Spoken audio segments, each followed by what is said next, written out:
Hai, Assalamualaikum warahmatullahi wabarakatuh. Di video kali ini kita akan melanjutkan materi kita tentang hubungan dua lingkaran. Jadi, ada 4 kemungkinan hubungan dua buah lingkaran. Yang pertama adalah dua lingkaran itu tidak berpotongan, seperti ini. D itu adalah jarak antara pusat kedua lingkaran. Jika D-nya lebih dari R1 ditambah R2, maka kedua lingkaran itu tidak saling berpotongan. Kemudian yang kedua, dua lingkaran itu saling bersinggungan luar. Ketika seperti ini, D atau jarak antara kedua pusat lingkaran sama dengan R1 ditambah R2. Jadi, dua lingkaran itu bersinggungan tepat di satu titik. Atau yang ketiga, lingkaran terletak di dalam lingkaran yang lain. Ada 3 kemungkinan juga.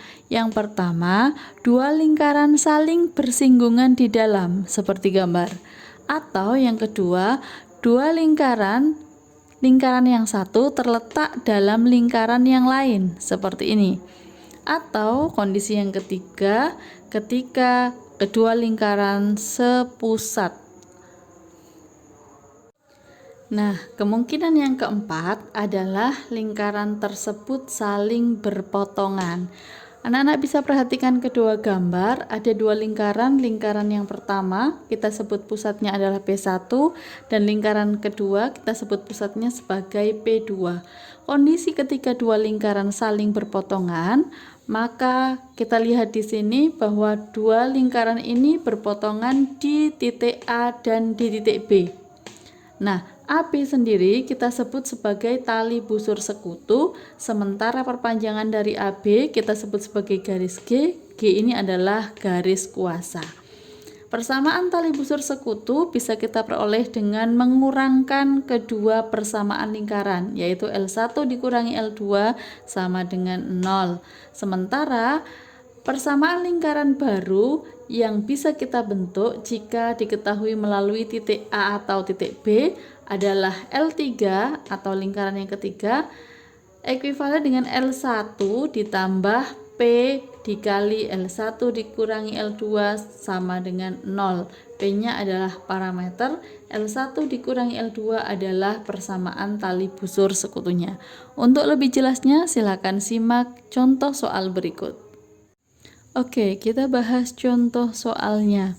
Diketahui dua buah lingkaran, masing-masing persamaan lingkaran yang pertama adalah x kuadrat ditambah y kuadrat ditambah 2x ditambah 6y dikurangi 26 sama dengan 0. Sementara persamaan lingkaran yang kedua adalah x kuadrat ditambah y kuadrat dikurangi 4x dikurangi 12 sama dengan 0. Tentukan yang pertama persamaan tali busur sekutunya, dan yang kedua adalah persamaan lingkaran yang ketiga jika melalui titik 0,0. Nah, untuk yang pertama, menentukan persamaan tali busur sekutunya, kita punya L1 adalah x kuadrat ditambah y kuadrat ditambah 2x ditambah 6y dikurangi 26 sama dengan 0, dan L2-nya adalah x kuadrat ditambah y kuadrat dikurangi 4x dikurangi 12 sama dengan 0. Persamaan tali busur sekutu adalah selisih antara L1 dikurangi L2. Berarti kita punya di sini ya x kuadrat dikurangi x kuadrat, ini ya, habis y kuadrat dikurangi y kuadrat, habis juga 2x dikurangi negatif 4, berarti 2 ditambah 4 6x, 6y dikurangi 0, ini saya tuliskan kosong biar kelihatan bahwa ini adalah 0, atau boleh ditulis di sini plus 0y gini supaya tidak kosong, boleh. Nah, kita punya 6 dikurangi 0 tetap 6y, negatif 26 dikurangi negatif 12, ini jadi plus, berarti 12 negatif 26 ditambah 12 ketemunya negatif 14 sama dengan 0. Karena ini 6 dan negatif 14, maka bisa kita sederhanakan, masing-masing kita bagi 2, ketemunya 3x ditambah 3y dikurangi 7 sama dengan 0 sebagai persamaan tali busur sekutunya.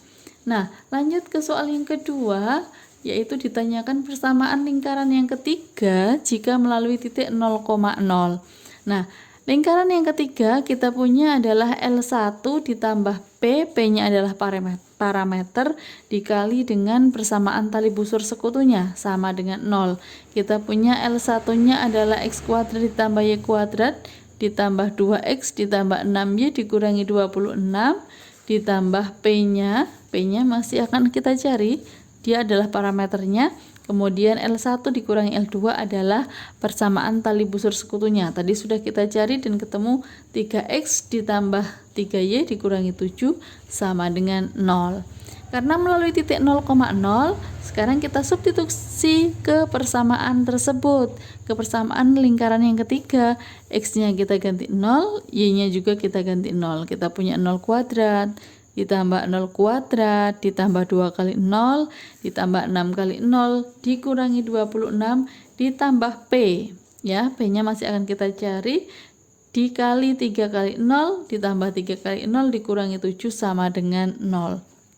Nah, 0, 0, 0 tinggal di sini negatif 26 plus P, ini juga 0, 0 dikurangi 7 berarti negatif 7. Negatif 7 kali P kita punya negatif 7P sama dengan 0. Negatif 7P sama dengan negatif 26 nya pindah ruas sama dengan 26, sehingga P saja sama dengan negatif 26 per 7. Nah, setelah ketemu parameternya, kita kembalikan lagi ke persamaan lingkaran yang ketiga tadi sini. Nah, kita tulis P-nya kita ganti dengan negatif 26 per 7.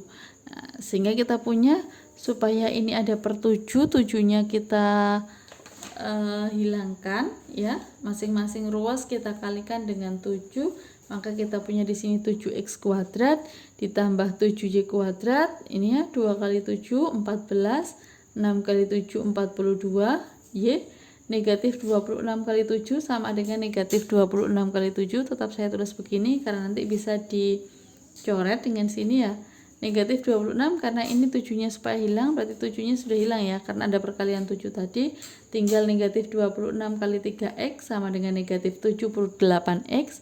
Negatif 26 kali 3y sama dengan negatif 78y, dan negatif 26 dikali negatif 7 atau sama dengan positif 26 kali 7. Nah, ada di sini negatif 26 kali 7, di sini ada positif 26 kali 7. Maka dia bisa kita operasikan, dijumlahkan 0. Maka hasilnya adalah tinggal 7x kuadrat ditambah 7y kuadrat dikurangi 64x dikurangi 36y sama dengan 0. Jadi ini adalah rumus untuk persamaan lingkaran yang ketiga. Nah, sekarang tugas anak-anak adalah mengerjakan latihan 7 halaman 123 soal nomor 1, 2, dan 3. Silakan dikerjakan di buku catatan anak-anak. Sampai bertemu di pembelajaran selanjutnya. Bersiap untuk penilaian harian bab 3. Tetap semangat. Assalamualaikum warahmatullahi wabarakatuh. Aku masih yakin nanti milikmu.